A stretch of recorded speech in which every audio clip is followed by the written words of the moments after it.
where members of Parliament were deliberating on the controversial Coffee Amendment Bill 2024, a decision was made to expel journalists from the media gallery.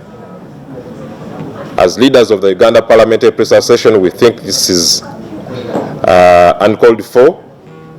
There was no need of chasing or throwing away journalists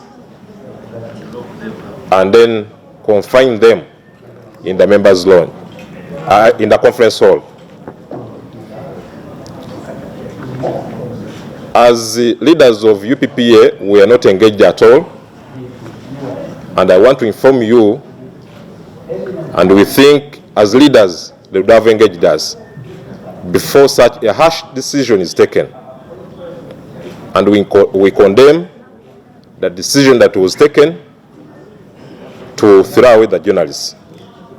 As media, we are not here to be pro-government, and we are not here to be pro-opposition. We are here to fulfill the mandate of being a journalist that is professional in terms of disseminating information. So we don't want to say we are pro-opposition or pro-government, but we are here to disseminate information to the public and follow what was going on.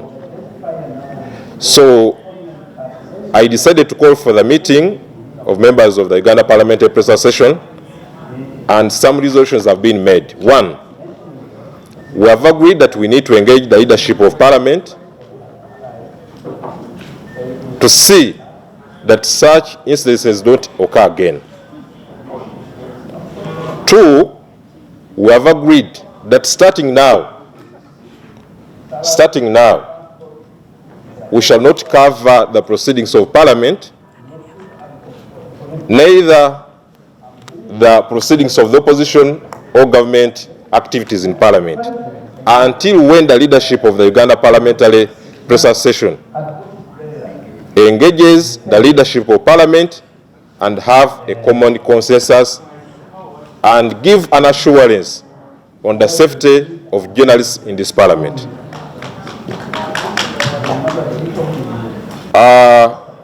Three editors. I know that some editors will be putting a lot of pressure to the reporters here at Parliament. I'm requesting you that let's be patient. This issue is going to be addressed. I know the leadership of Parliament will listen, and it may be today, it may be tomorrow, it may be Friday, the issue will be addressed, and the reporters will come back and resume the reporting in Parliament. Let's be patient just for today. But we condemn the manner in which the journalists were chased away from the media gallery and confined in the conference hall of Parliament by security officers, by unknown security officers, because some of us, we know the security officers who operate within Parliament. But this time the faces that confine the journalists within the conference hall are not the common faces we know of Uganda police that work at Parliament. We are packing our recorders and we are moving out of the gate of Parliament until further notice, until we engage the leadership of Parliament. Bassebo ne banyabo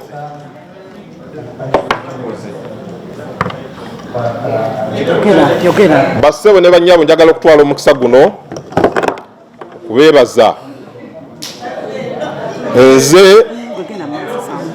nze pulezidenti wa bannamawulire mu Palamenti, ate era njagala obbategeeza tuvumirira ekikolwa ekibaddewo ku bannamawulire.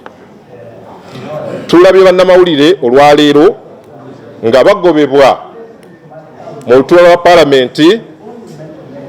Ababaka ba Palamenti babadde bakubaganya ebirowoozo n'okusalawo ku nsonga ey'ebbago ly'etteeka ery'emmwanyi erya Coffee Amendment Bill 2024.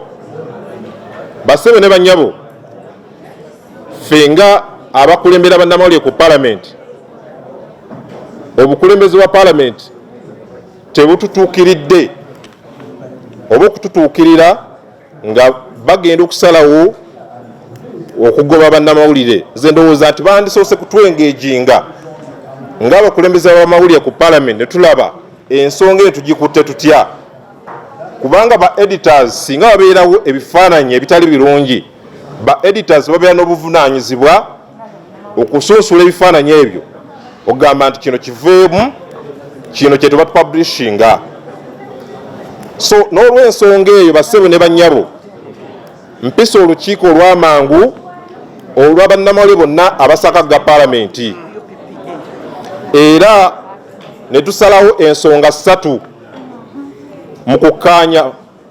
Ensonga esoose tukiziganyizza nti tulina okwengeejinga obukulembeze bwa Palamenti, kuba tumanyi tubuwuliriza nga ffe abakulembeze b'amawulire ku Palamenti. Bwe tumaliriza ekyo tulowooza nti ensonga eno tujja kukkaanya tulabe bannamawulire bakola batya emirimu gyabwe ku Palamenti awatali kutiisibwatiisibwa, n'okulaba nti ate ebibaddewo olwaleero biddamu okubeerawo, tebiddamu kubeerawo. N'ekyokubiri, bassebo ne bannyabo, tukkiriziganyizza nti bannamawulire balina okukola emirimu gyabwe nga tebatiisibwatiisibwa ku Palamenti. Tukirabyeko nti bannamawulire olwaleero babadde bakola emirimu gyabwe ne tulaba abasajja abakuumaddembe betamanyi na ku Palamenti ng'ate si bapoliisi ba Palamenti ne bajja ne bafulumya bannamawulire.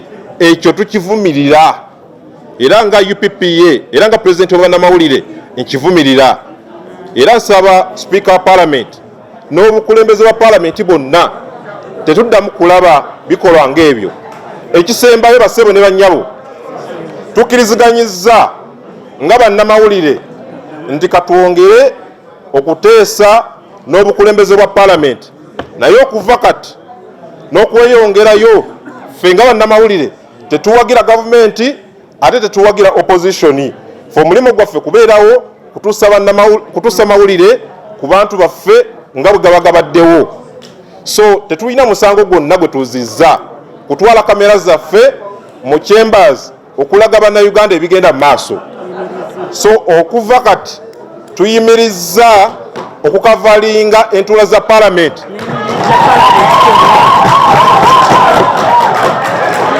Tuyimirizza okukavalinga